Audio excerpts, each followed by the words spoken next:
আলু ভাজা বাঙালির একটি অত্যন্ত প্রিয় খাবার। তো একবার এইভাবে আলুটা ভেজে দেখবেন যে কিরম লাগে।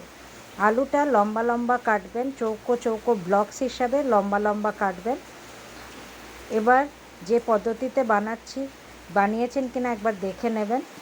খুব কম সামান্য সর্ষের তেল দিয়ে নেব কড়াইতে, আর ফোড়নে একটু আলাদা রকম ফোড়ন দেবো, হচ্ছে একটু সর্ষে দেব, আর তার সাথে দিয়ে নেব একটু পরিমাণ মেথি, আর তারপরে এর মধ্যে দিয়ে নেব কিছুটা কারি পাতা। এই কম্বিনেশন আলু ভাজাতে এত ভালো লাগে, আপনারা একবার না খেলে বুঝতে পারবেন না। একবার এইভাবে আলু ভেজে ট্রাই করবেন। আশা করছি বাড়ির সবাই প্রত্যেকে এটি খুব মন দিয়ে খাবে এবং রেলিশ করে খাবে। তো একবার এইভাবে বানাবেন, দেখবেন কিরম লাগে। এবার একটু ফোড়নটার সুন্দর সুগন্ধ আসলে পরে আমি আলুটা দিয়ে নেব।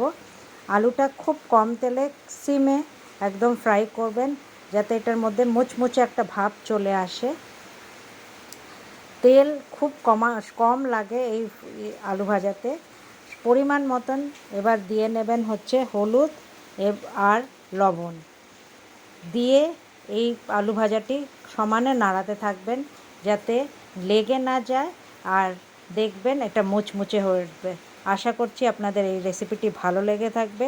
Stay tune and bye bye.